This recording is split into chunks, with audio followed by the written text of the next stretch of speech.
All right. I'd like to call the meeting of the Plaquemines Parish Council, serving as the sole governing authority of the Plaquemines Port Harbor and Terminal District, to order at 5:01 p.m. Roll call, please.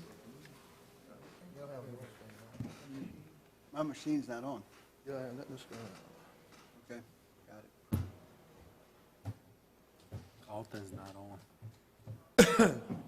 Okay. Thank you. It's on now.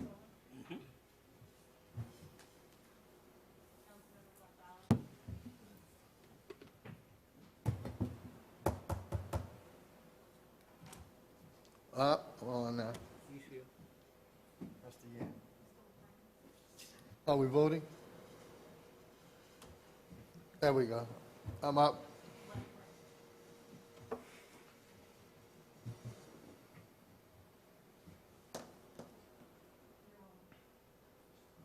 You're on. Please let the record reflect that all 9 members are present today. All right. I'd like to start with the prayer. There's nothing about We take this moment to acknowledge Almighty God and thank Him for our bountiful blessings, especially for the parish's natural resources. We give thanks to God for our brave and courageous men and women in our military who daily risk their lives to protect our precious freedom, and we pray for our world leaders to know how to obtain world peace. We pray that this government body, comprised of both council and administration, will always serve our parish with honesty, humility, and equality to all. And as this government body gathers here today, we pray for the wisdom to know right from wrong and the courage to do that which is right. Amen. Amen. After me, I pledge allegiance to the flag of the United States of America and to the republic for which it stands, one nation, under God, indivisible, with liberty and justice for all.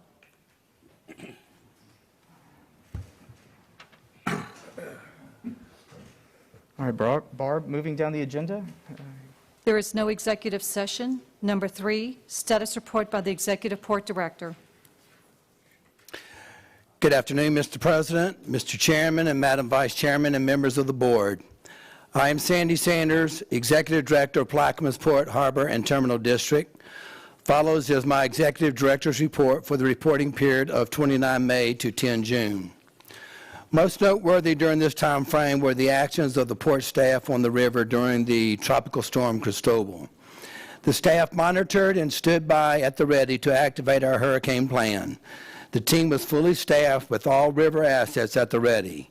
At the request of John Helmers and Robert Spears, we gave the airboat Katrina and offered a boat captain for their use to do back levee inspections.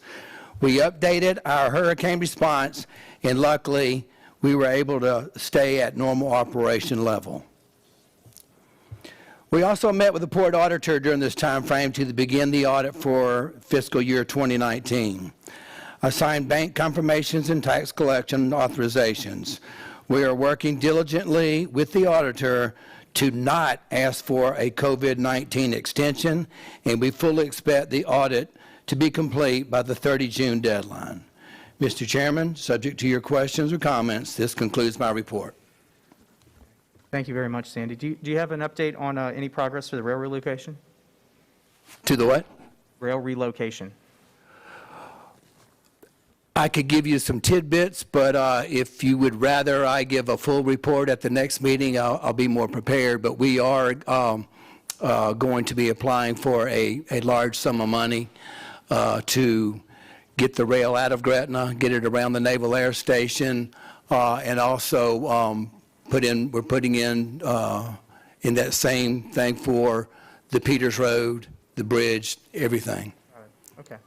But if you like, I'll give a more detailed presentation at the following meeting. Thank you. Do you have an update on Venture Global? Has there been any more contact there? Any word about when site clearance may begin? Steady as she goes. They're plowing forward. I had a face-to-face meeting yesterday with the colonel and the executive officer at the Corps of Engineers, getting an update. and we are planning on having a Zoom meeting with them and their two top regulatory permitting folks here. We're looking to get it set up for this coming week. If you would like to attend, Thank you. I'll give you the time when it's firmed up. Great. Okay? Are there any other questions from the panel? Commissioner Russo? Yes, I believe we had some conversation about seeking some funding, $9 million or something like that, I remember. Are we seeking funding to upgrade the existing rail? The NOGC is leading that. I am supporting theirs. They are asking for $18 million, of which they are going to match a 50%. So you're correct. And so that $36 million improvement to the rail is for PLT? No, sir. It's 18, of which 9 will be a match. And it is for improvements of the existing rail, which have to be done before we can go after the monies to actually get it out of Gretna. But, I mean, is it tied to the PLT project in any way? Not tied to it, but it would help support the PLT project. The reason I ask that, it seems like if we're going to put $18 million into the rail upgrade, and then if PLT doesn't have a pipeline, and we start hauling carloads of oil through Gretna before the rail is located, it's going to cause some problem. So I just wanted to get it out in the open, if that's the intent or not the intent, but you said it would help. So I know that we've had a lot of issues in the past when the coal trains were going to ride the rail through Gretna and through Belchase. And if we're going to have PLT riding oil trains through Belchase and Gretna, we're going to have the same problem. So do you get any clarification about the pipeline to PLT? No more new news on the pipeline. Is it still progressing or is it dead? It's not moving right now. It's not dead by any stretch. That will be the ultimate goal. It's just not breathing. Yes, sir. Okay. Are there any other questions from the panel? All right. What about from the audience?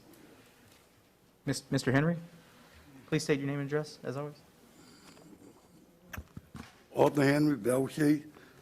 Since Benny brought up the railroad, Colonel, is that reroute still going through the community of Oakville?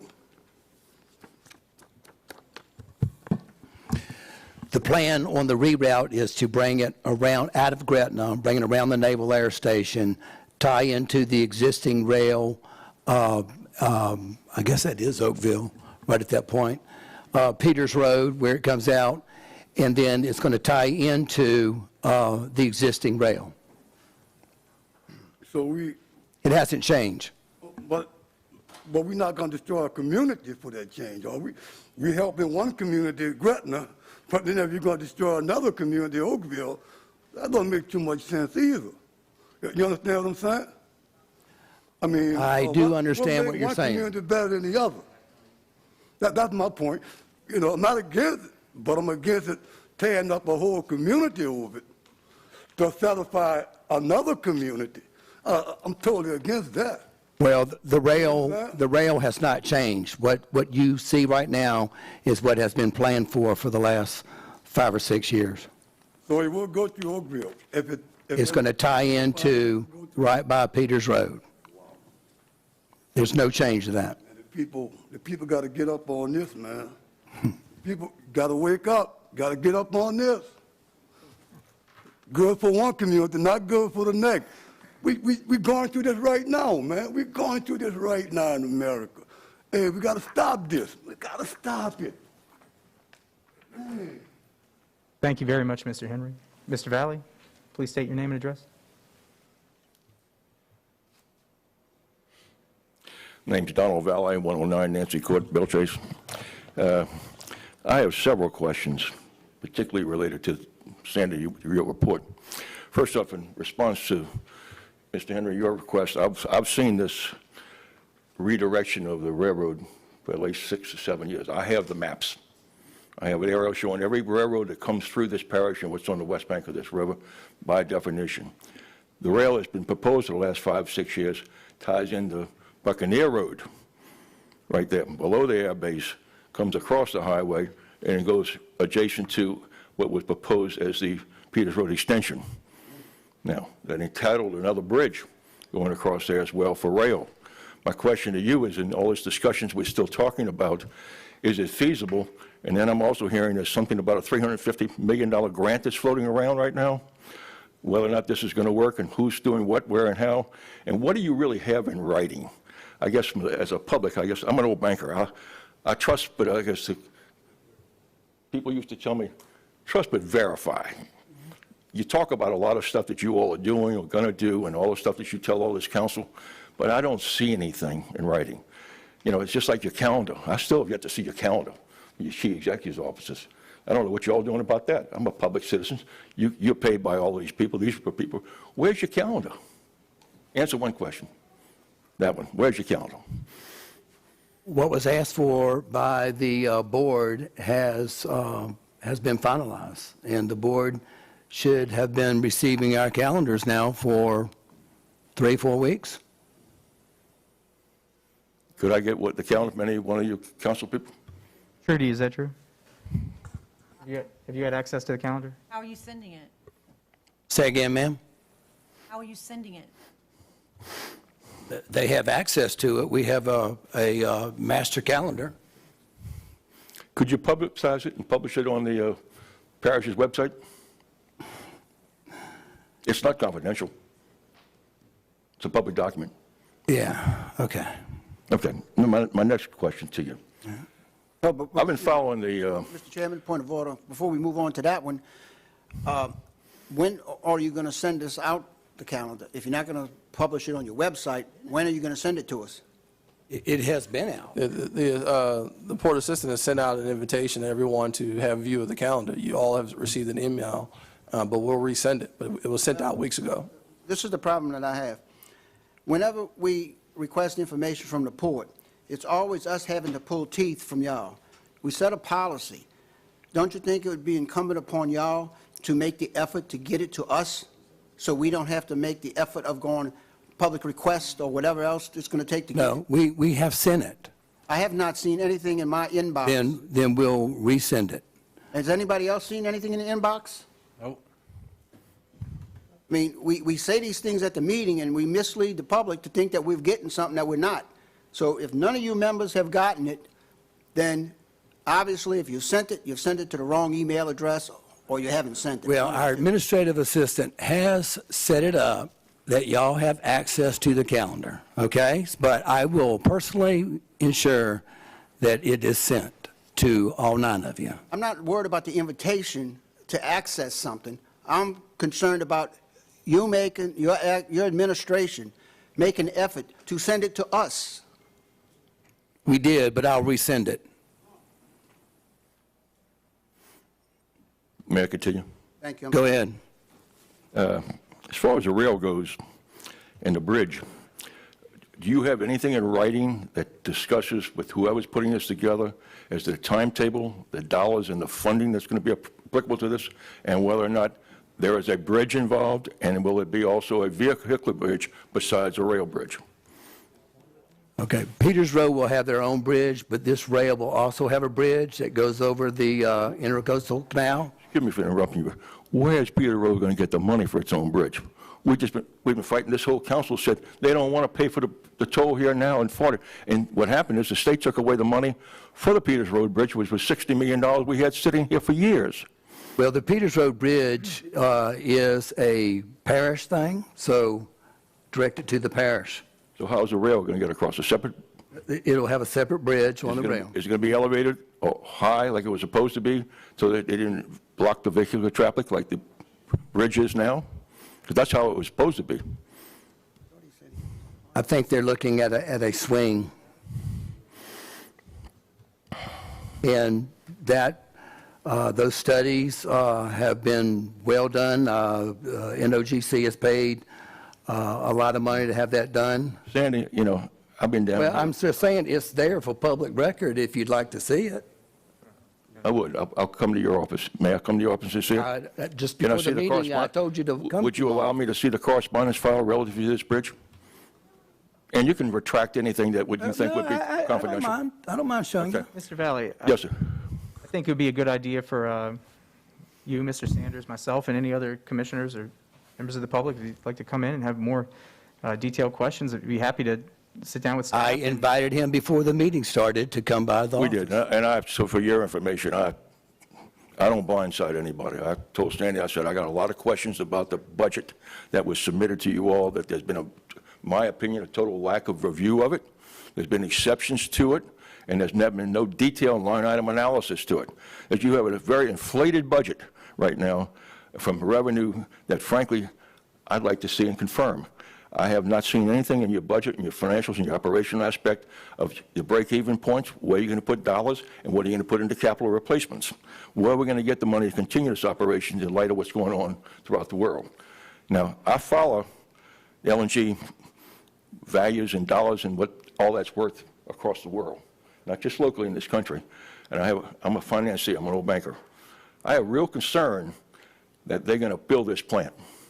And I'd like some confirmation from you all, or somebody that can put your thumb on it and say, it's going to happen. And when it's going to happen, who's going to finance it? Because to put $8 billion into a facility when the economy worldwide on the LNG has gone down the tubes and we got a plant in Lake Charles that is built, I don't know who's going to finance it. Do you? And you don't have to answer that. That's some of my concerns. It's private financing through Venture Global. And. Is it done? Y'all, Is y'all, it done? Point of order, y'all. I'm sorry? Please, just a point of order. I mean, there's a lot of back and forth going on here, and, I want to make sure, the public gets as much information as possible, but, we're getting a little bit off topic here. I think that due to the amount of questions that you have, maybe it's a good idea to, if we need to have a mid-year budget review that's open to the public, and do it that way, where we could, go, line item everything that needs to be and get that out Mr. Chairman, there. I appreciate that, and I think that's probably a wise idea. The detail analysis is very complicated that's in here.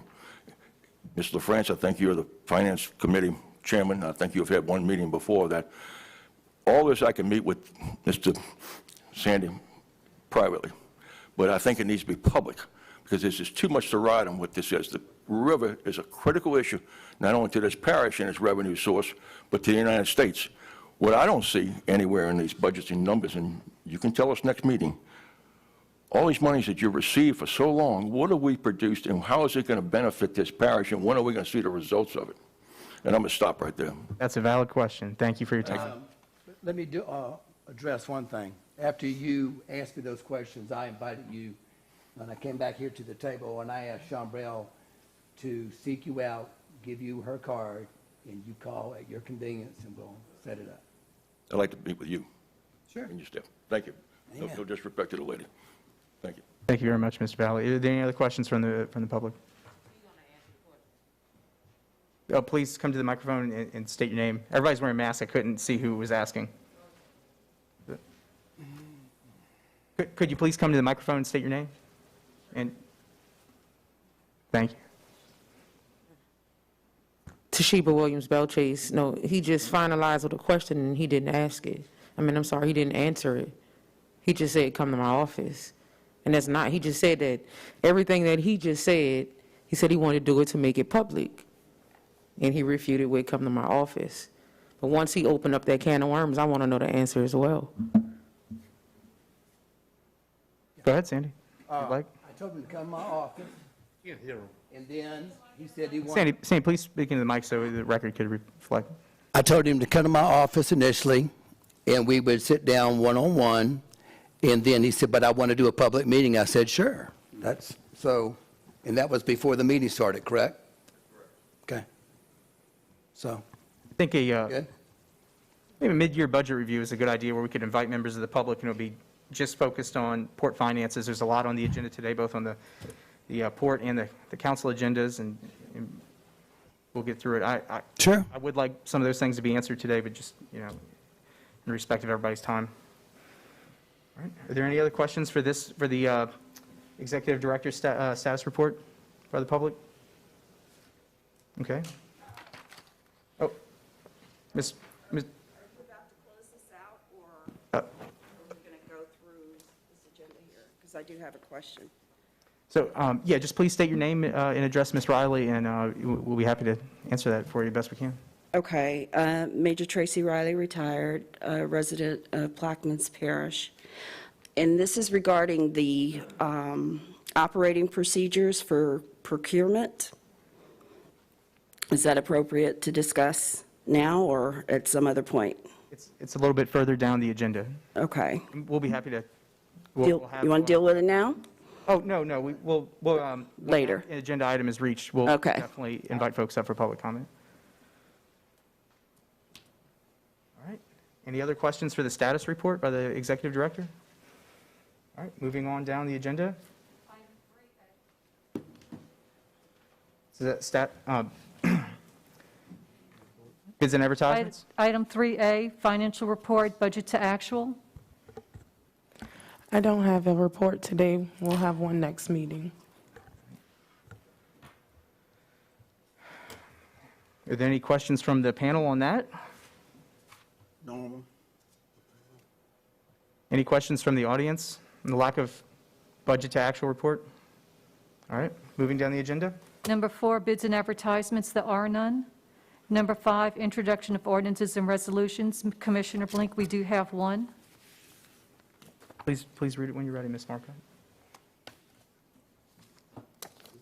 A resolution approving and authorizing Richie Blink, Port Chairman, Maynard J. Sandy Sanders, Port Executive Director, and Shelburne O'Reilly, Port Director of Finance, to execute a Louisiana compliance questionnaire to Camneter and Company, CPAs, and otherwise to provide with respect thereto. And that is it for the introductions. Thank you, Ms. Marcotte. Moving along. Number 6, ordinances and resolutions on second reading and final passage. 6A, there are none. 6B, an ordinance of the Plaquemines Parish Council acting as the sole governing, oh, I'm sorry, that's withdrawn. 6C is deferred at the request of Commissioner Newberry. 6D, a resolution authorizing Maynard J. Sandy Sanders, Executive Director of the Plaquemines Port Harbor and Terminal District, to enter into an agreement for business consulting services focusing on the port's procurement policy with blank for the improvement and possible development of a new policy and otherwise to provide with respect thereto. All right, I'd like to offer as read. Are there any questions from? Second. All right, looking for a second. Stuart Gouy. Mr. Chairman, has it been second? It has. If I may. But please, go ahead, Chamber. Okay.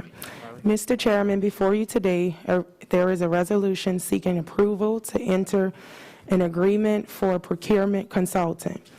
Our interest is to invest in our staff, community, local economy by improving our procedures, processes, and policies for our procurement and purchasing department, which will add value and save the port thousands of dollars in operational costs in the future. To build a successful framework and foundation, the port needs committed staff and an integrated program and new online tools for business owners. When dollars are spent with locally owned businesses, the local businesses rely on local supply chains, creating an economic multiplier effect. We consistently receive requests from local business owners on how to engage with the port. These services will provide the blueprint to work with the local vendors, which will benefit our community. Port policy states that management is to implement and monitor controls over contracts to ensure the services are necessary and that contracting out the services is the most cost-effective manner for accomplishing its objectives. On January 3rd, I reached out to a business analytics specialist with the Office of State Procurement requesting assistance and training for the staff. I spoke with her on February 4th, and she informed me that there was no state training available to the state agencies at that time. She did supply me with some PowerPoints that the state uses. I have also reached out to other ports regarding their procurement policies and procedures. The port had a FEMA monitoring visit which brought light to the need of soliciting to small and minority-owned businesses in January. This led us to contacting the New Orleans Regional Black Chambers of Commerce for assistance in actually reaching those small business and minority owners. After discussing and analyzing our existing policies, procedures, and resources, the Port staff recognized improvements should be made. The Port needs a comprehensive playbook which will provide structural triggers on how and when to engage business for professional services, labor, and supplies. As per Port policy, the Port Administration submitted a proposal package to the Port Board on May 10, 2020. The proposal was sent directly to 4 local firms and placed on the Port's website. The Port received 2 proposals. After having meetings and discussions with both potential firms, the Port recommends J.D. Russell Consulting. This firm is qualified just as the other firm, and its proposal also came in $25,000 less than its competitor. After discussion and deferral on the May 14th board meeting, the staff invited the entire board to meet with J.D. Russell Consulting on May 21st, so they may answer any questions that any of the board members may have. Only 1 board member accepted that invitation and attended the meeting. This project is needed to build the foundation for a strong purchasing department, RFP, which is request for proposals, request for qualification, bid law procedures, and management training will be the focus of this project. There will be multiple deliverables such as templates, software, spreadsheets, and flow charts. Investing the money now and putting policies in place now will save the Port thousands of dollars in the future. This project will include review of current policy and proposing of new policies and procedures for improved transparency. The Port will have a new and improved software pertaining to purchasing, grants, and asset management. We will also develop and approve a vendor.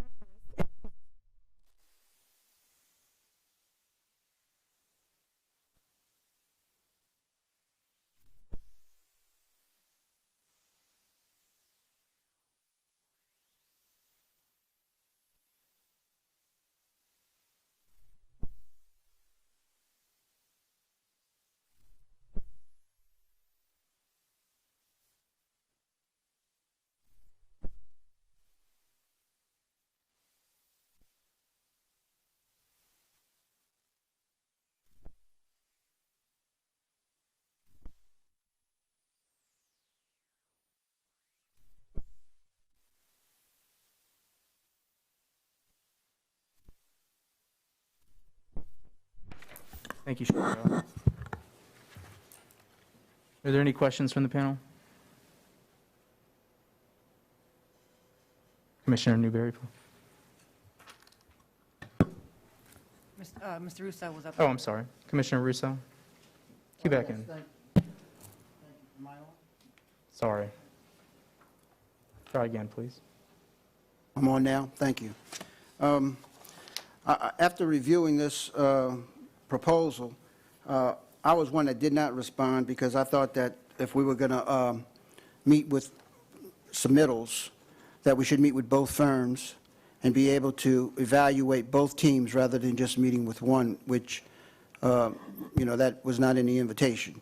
The second thing I have here is that I think that the $125,000, I believe, is a little expensive towards developing a purchasing policy is what I really categorize this as. One question is, all the new software programs are going to be included in this $125,000? The evaluation of our current procedures and policies and the research and recommendation will. No, sir, a software could very well cost $125,000 by itself. That's my point. So what we're doing is we're setting ourselves up to be spending $125,000 for some consulting services that'll lead us into probably a $500,000 project before this is ended. And I've seen this before within this very own parish with previous studies and consultants. One thing that came to light when I had asked at the last meeting, did the other firm the second firm give a total number, and there was none in the first submittal, so you requested a second submittal, and the second submittal came in at between 140 and 150. But what was very telling to me, even after your eloquent presentation just now, was that at the bottom of that SSA Consultants comments, it says, "It is recommended that upon award, an engagement meeting would be held to finalize details of scope and time estimates by deliverable to provide greater clarity for the client and the consulting team." So it appears to me that, irregardless of any meetings that might have been held, it's not very clear what the proposal even is going to entail by the own submittal of the second consultant that's not being recommended. Well, that So- second well, consultant wouldn't give us a hard figure. Would you not interrupt me, please, and you can have the floor when I'm done? Thank you. You're welcome. So, for those reasons, I think that you should go back to the drawing board, and I think that some further discussion to refine the proposal, if indeed this purchasing or this administration doesn't have the qualifications in-house to develop those, and you haven't reached out to the Port Association to see if there's any assistance there for help. I think there are other ways, and at the end of the day, we may wind up with a proposal from a qualified consultant that'll be needed. But I think that the whole picture should be presented to this board to understand where we're headed with this. Because in your presentation, you talked about all new softwares and all new programs and all of these things, but that's not included in this proposal. What this proposal, according to what I've read, is some consulting advice and some recommendations.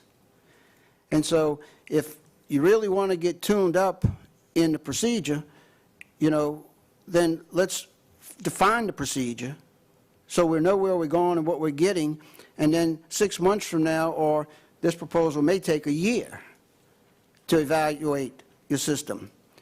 And then we'll be back here looking for another $250,000 or $500,000 for software and programs. And we're not inventing the wheel here as a port. There are ports all over the country as well as in the state. I think that you should rely on some of those, AAPA, since we go to their conferences and we go to their conventions, and those are people that could probably set you in the right direction and help somewhat. But I understand that, the port has made up its mind and that's the direction they want to go. I just don't agree with the amount of the money and the procedure of how we got there. Thank you. I would like to respond. I did not state it in my presentation that I reached out to AAPA, but I have. I have also reached out to the Port of New Orleans. The Port of New Orleans have invested over $500,000 in centralizing their procurement policy and department. As far as the proposal that you're speaking of, that is not the proposal we're recommending. I feel that the proposal that we are recommending, the consulting, they had a very clear proposal. They had a very clear stated objectives and a timeline. They gave estimated hours. They gave number of days that they thought that it would take in order to complete each phase. They broke it down into 3 different phases. So the proposal that we're recommending, I think, is very detailed, and it does not give us a estimated or this may vary. In the resolution, it is stated at the 125, and the contract won't exceed that.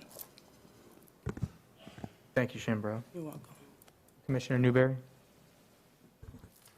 Yes, I've been in contact with Shimbrell with this process, and I think she's really done a great job investigating the procedures that we need to put in place for the port. And we constantly battle up here about policies and procedures. And this procurement will kind of put them on that line of where we need to be on how they address certain situations and certain things and certain problems. And we're going to sit here and we're going to nickel and dime a contract. Unfortunately, today's world, nothing's cheap. Everything's a price. And software, whether it's contracts, I think we all know that by now. So I want to thank Shimbrell for doing her homework. I think she's done a great job. Now, Mr. Roussel had some good points here. I wish he kind of would have expressed it a little bit more in an email to you prior to coming here. We would have had a better understanding of his speech today. But I think Mr. Russo want a policy set in place, maybe to come up with a resolution or ordinance that we could put in place for the port, that when contracts like this come about, to bring these contracts before they're decided on, bring it to the board or to the chair or vice chair before we get to this point. So that may be a good idea we could do. Could So- I respond? Hold on. Mr. Russo, since you were addressed, you can when Mrs. Newberry's finished. She was asking a question. Yeah. Give me the mic. Go ahead. Yes, there is a policy in place now, and the port is not following it. The policy says very clearly, anything under $50,000 that you can award contracts to. Anything above $50,000, there's a procedure, and you're supposed to send the request for proposals to this board for review prior to you going out and soliciting that service, and you have not done that. So, Ms. Newberry, with all due respect, there is a policy in place, and it's just not being followed. And it's not being followed not only by the port, but it's not being followed by the parish administration as well.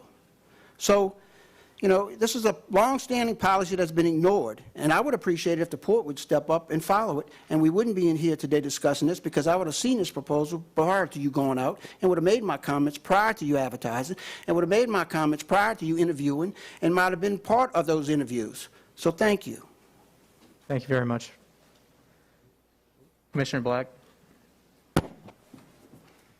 Yeah, thanks, Chairman. A couple comments. I think the first one is, you know, I'm not sure we should label it as nickel and diamond because it's $125,000.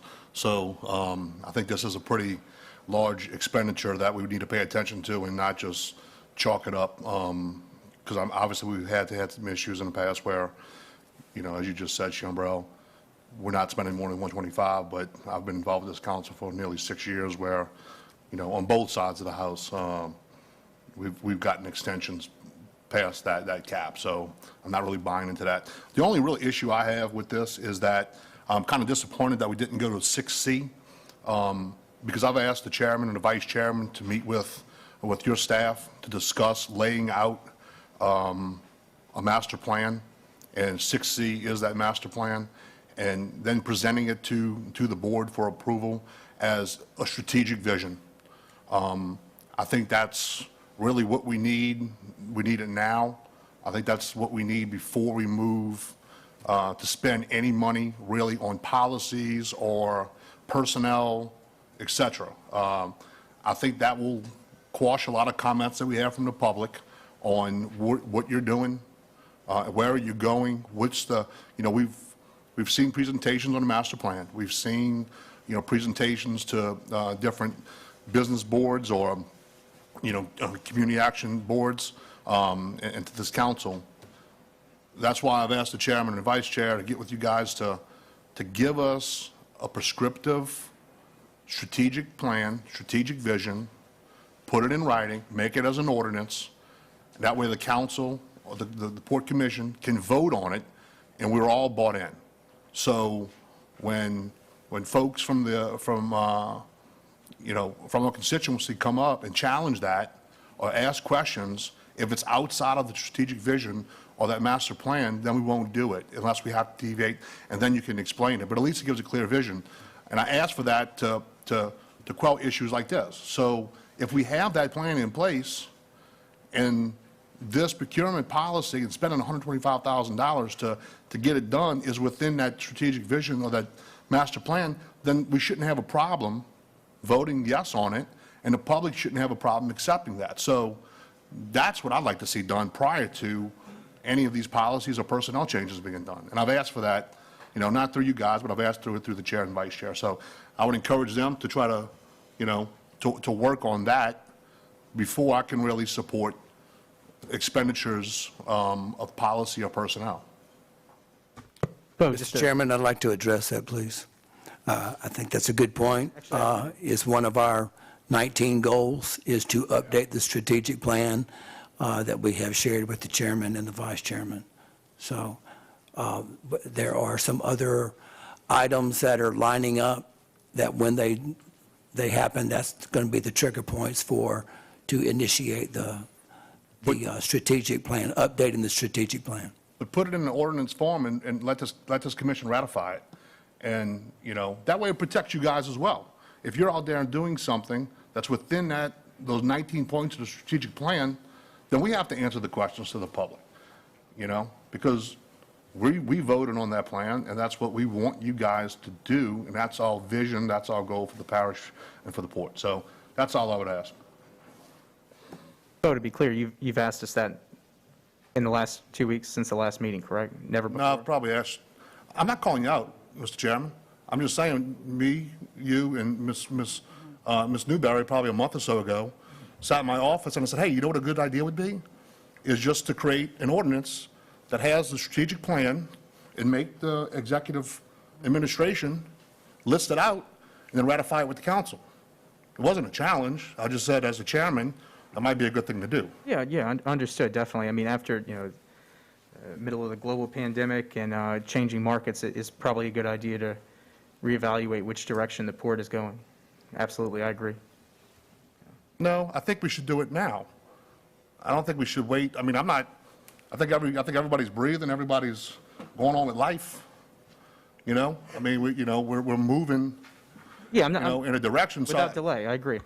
So, yeah, I would just encourage this commission to kind of, you know, let us just put it in writing, and that way it's a done deal, and let us Sure. ratify it. Sure.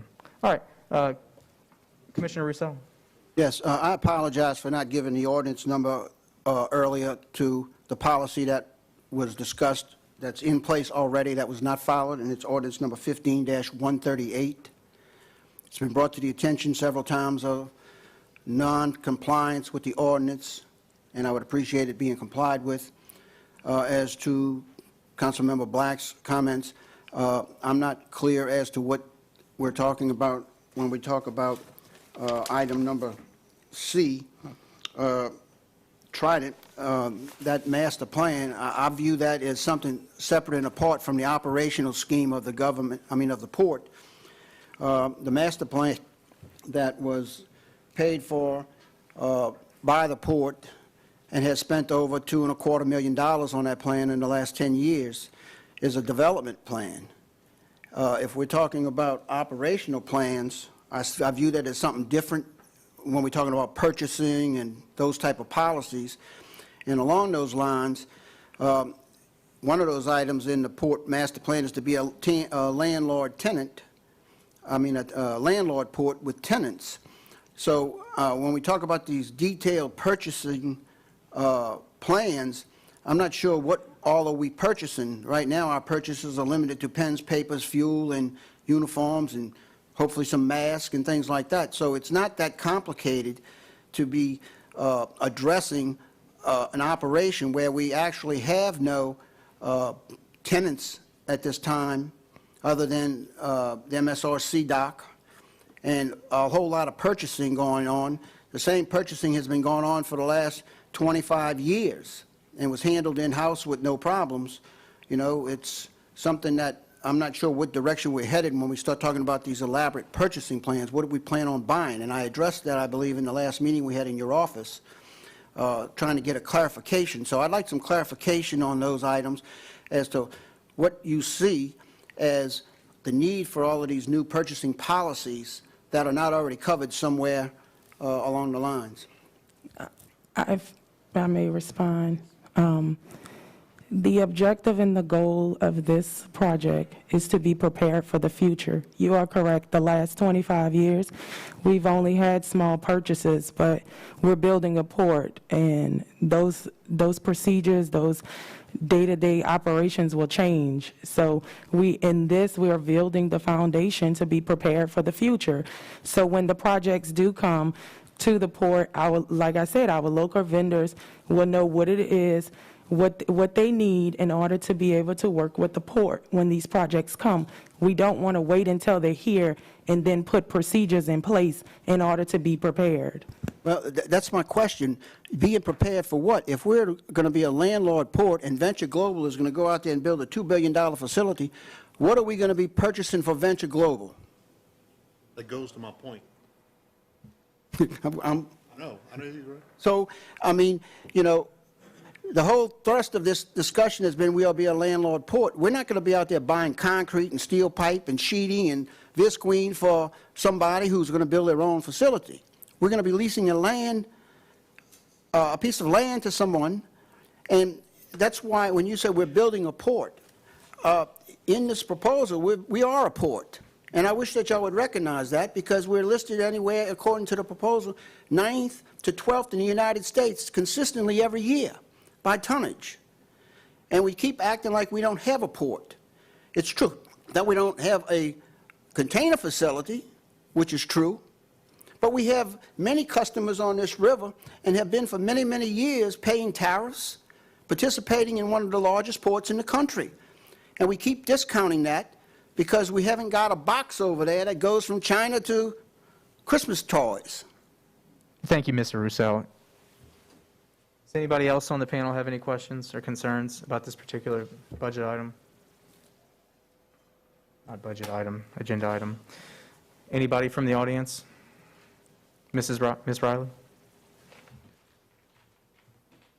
Again, I'm Major Tracy Riley, retired, and a resident of Plaquemines Parish. First and foremost, I'd just like to bring Mr. Rousseau's attention to his interaction with Miss, what is it? Williams. I understand that you're frustrated because it appears that the guidelines aren't being followed, but you're coming across a little aggressive, a little unprofessional. It looks like bullying almost.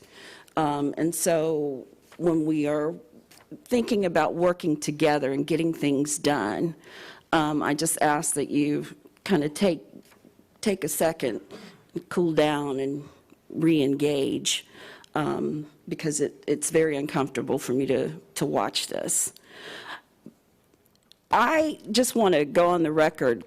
This is this $19 billion port that was announced back in December 2016, I believe. The governor flew in and made this huge announcement.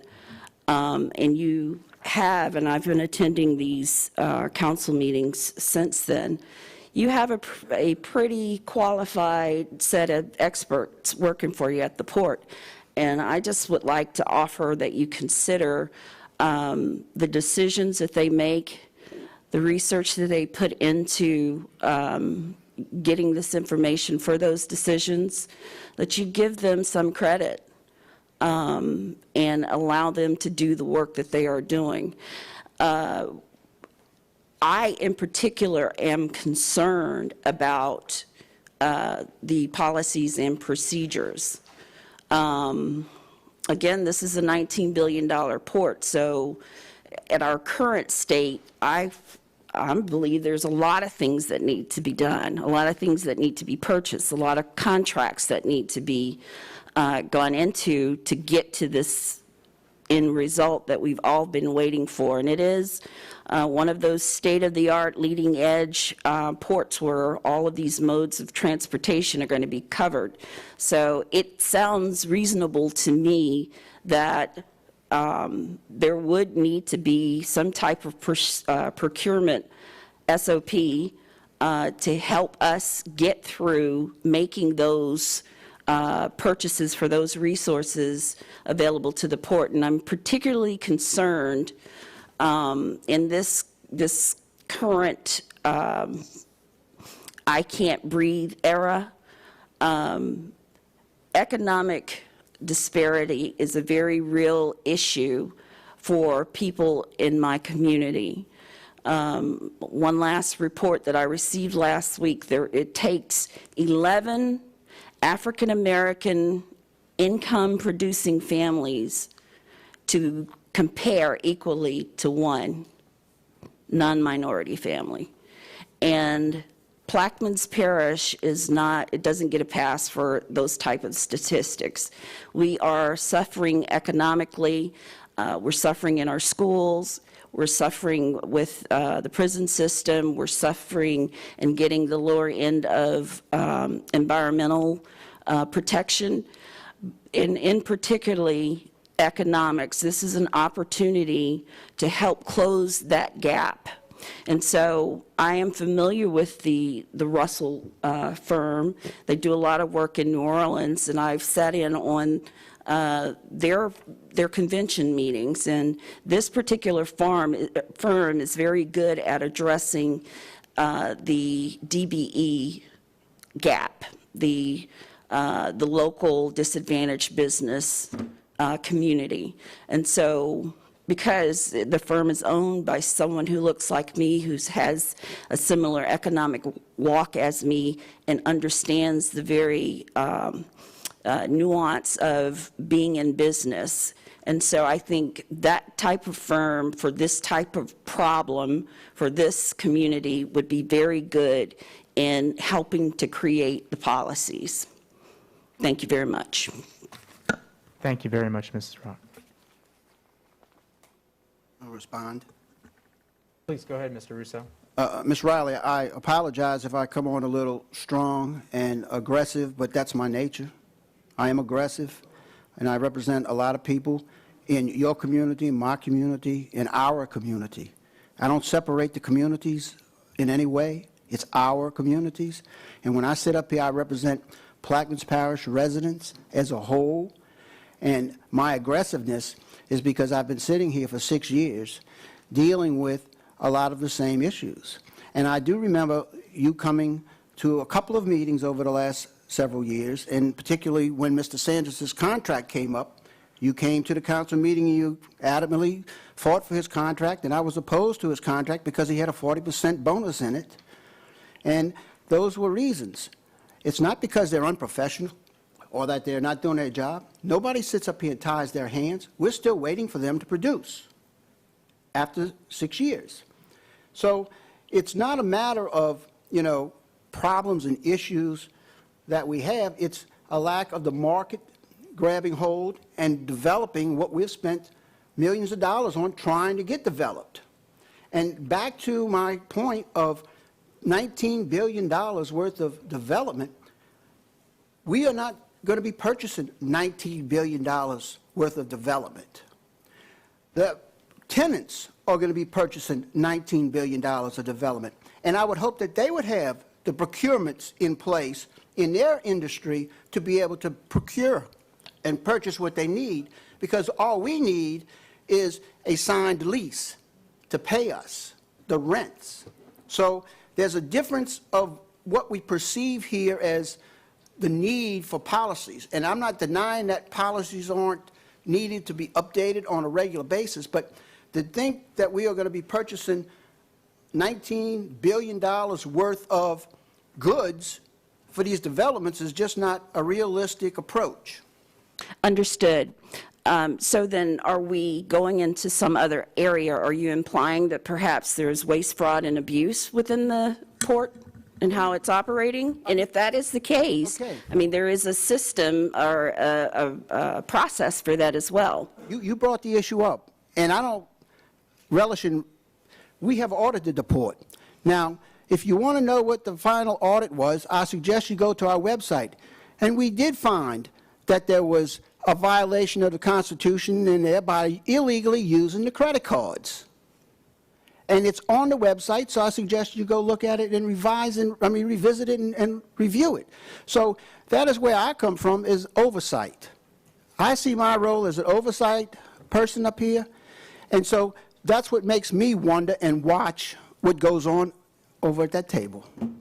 Well, I certainly appreciate your keen eye and your dedication to make sure that the public funds are not misused.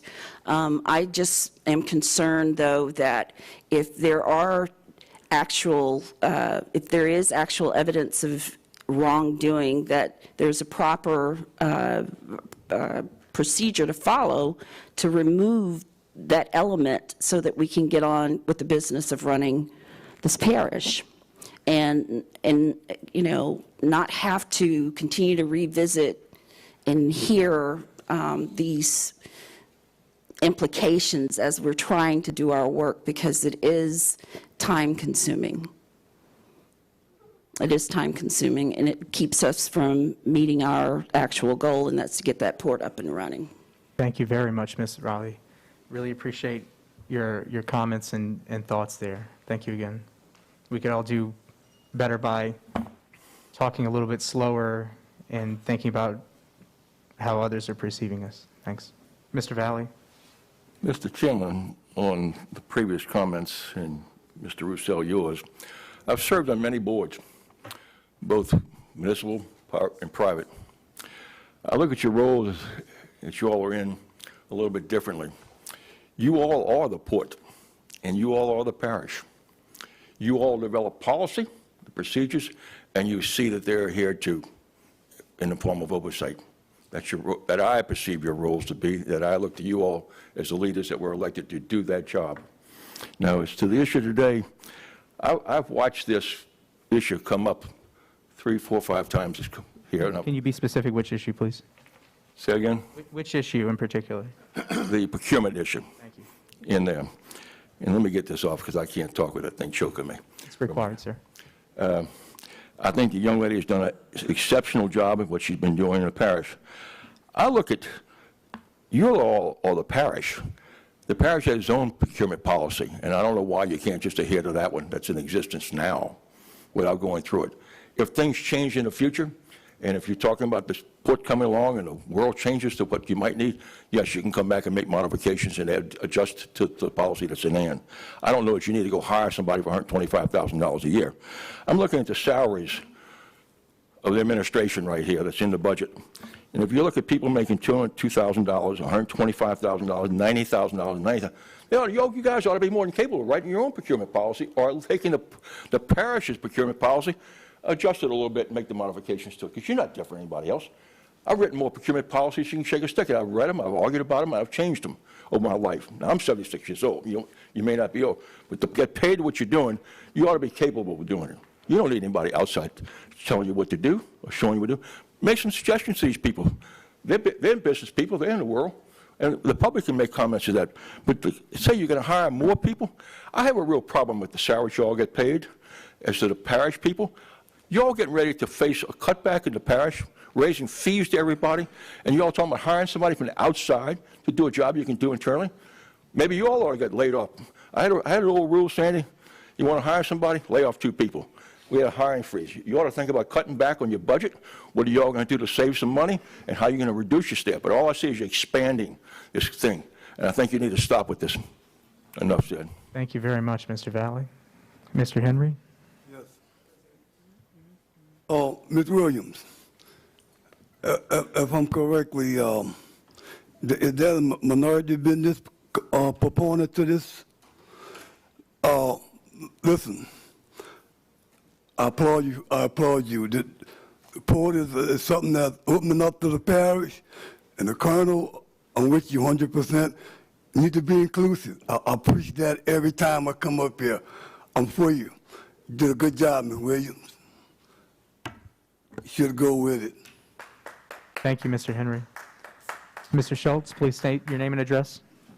Chris Schultz, 120 or 411 Michael Avenue. You said that it was sent out to 4 firms, correct, Ms. Shambrell? Yes, it was sent directly to 4 firms in an email and posted on the port's website. Okay. Do we have a current policy in place for RFPs, bids, all that?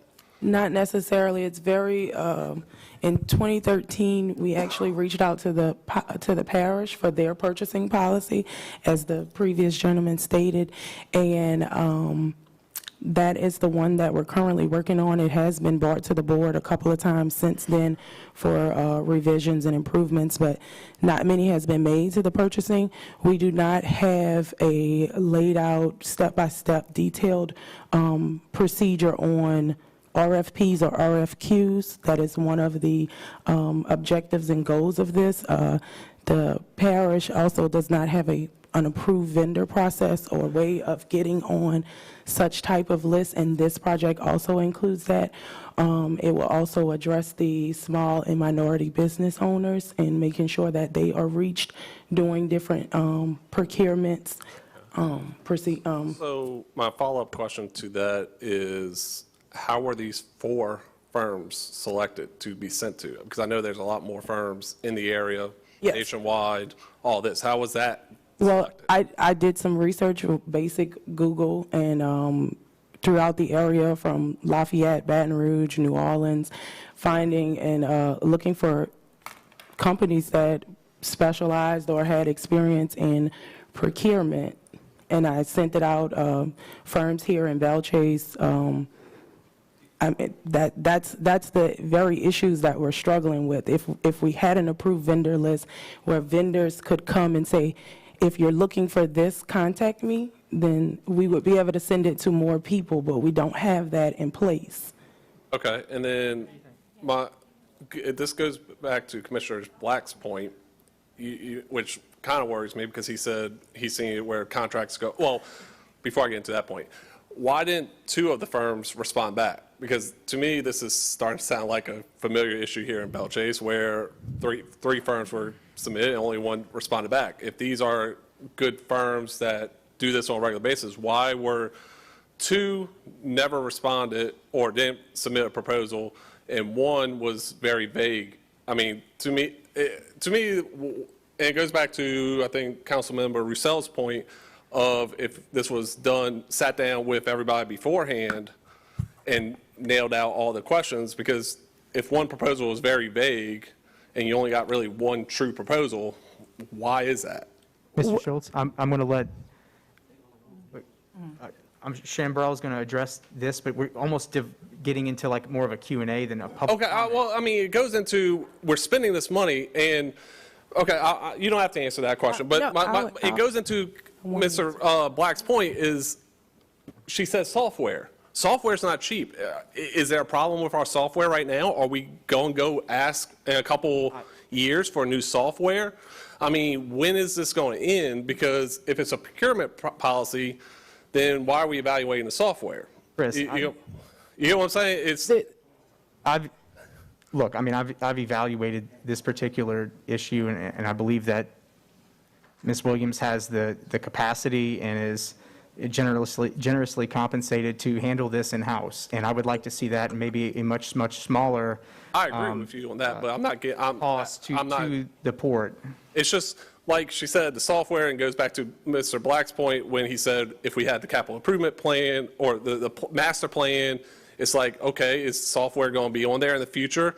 And then my only last point is, which this might questionable, does the parish have a procurement policy, and is theirs not up to date like the ports is? So is that going to be a future expense on the parish side? You know what I'm saying? It's just like, at what point do we quit spending money, or can we do this stuff in-house, and how was this done? It's going back to Mr. Roussel's point of anything over X amount should be consulted with the board. It's just, when does this end? And a lot of these questions should have been answered prior to this proposal or ordinance. So that's it. I mean. Thank you.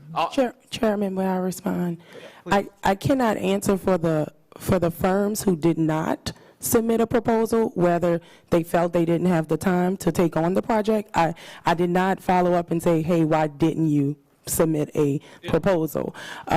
Secondly, like I stated, the parish does not have the approved vendor process. They don't have training that they give annually or to the staff, which is all included in this proposal. And just as Mr. Roussel stated, he expected me to go out and consult with other ports. The parish may very well consult with me after the port has covered these costs and piggyback on these procedures that I have put in place and these improvements and these processes and the website, and we can share vendor lists if those are, if that's the end goal. And I agree with, and Chris. I'm not trying, the last point, and now. No, I'm sorry. Oh, I what? just can't.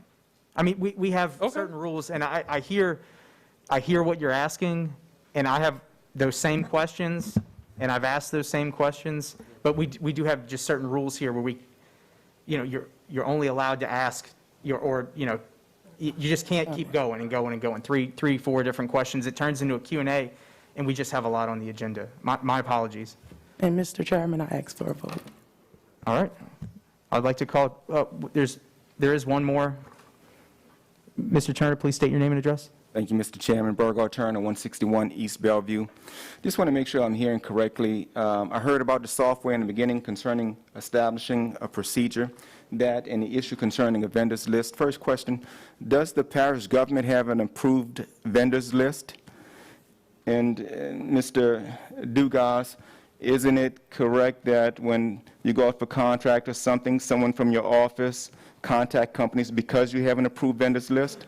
Is that correct? It depends if it's a public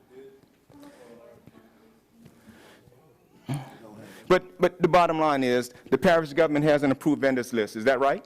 Yes. I think it's almost a dereliction of duty that after all of this time, that the port does not have an approved vendors list. However expansive or narrow that might be, you should have that by now. That's one issue, the approved vendors list.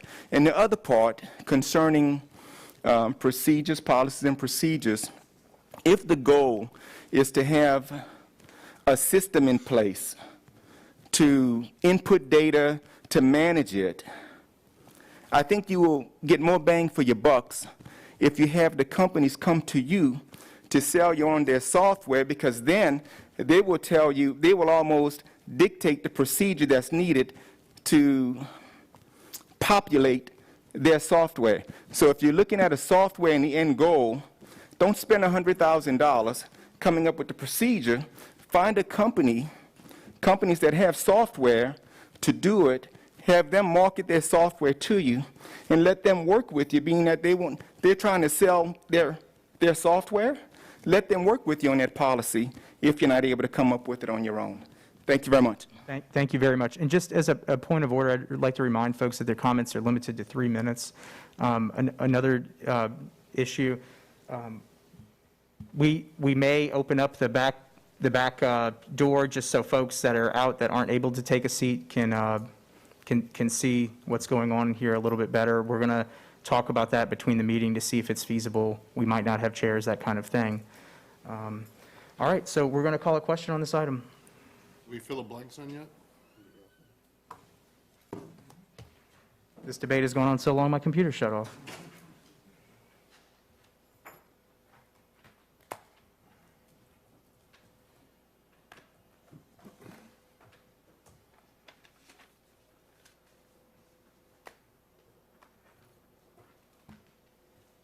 Ms. Williams, what would you like the blanks to be filled in with?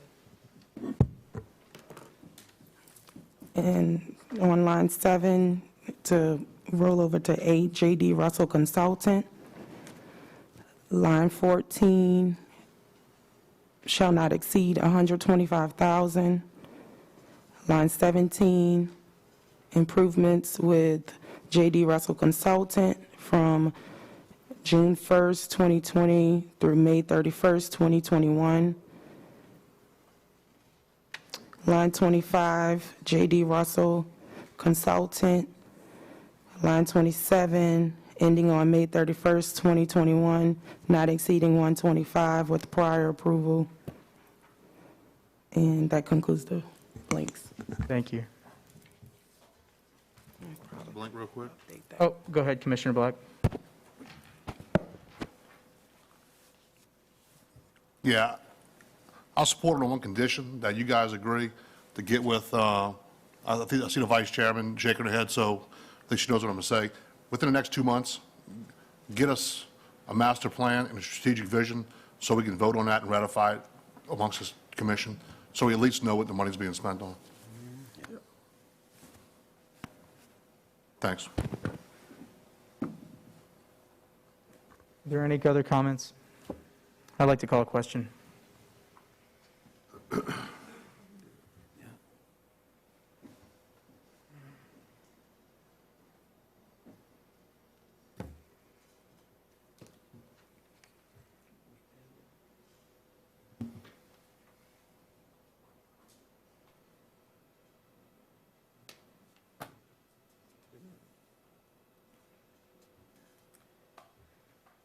The vote passes 5-4.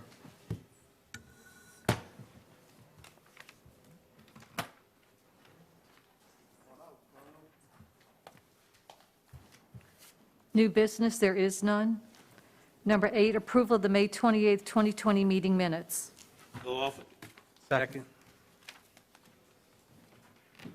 Offered by Commissioner LaFrance, seconded by Commissioner Kognovich.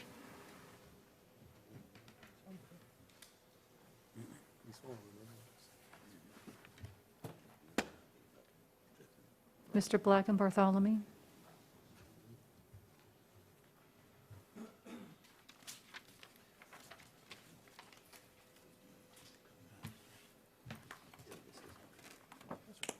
Measure passes 9-0.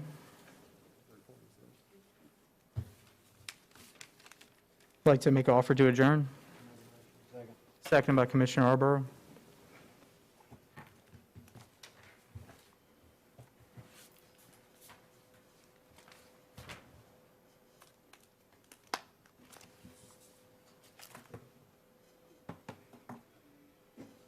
Measure passes 9-0. I'd like to call this meeting of the Plaquemines Council, serving as the sole governing authority of the Plaquemines Port, Harbor, and Terminal District, to close at 6:13 p.m.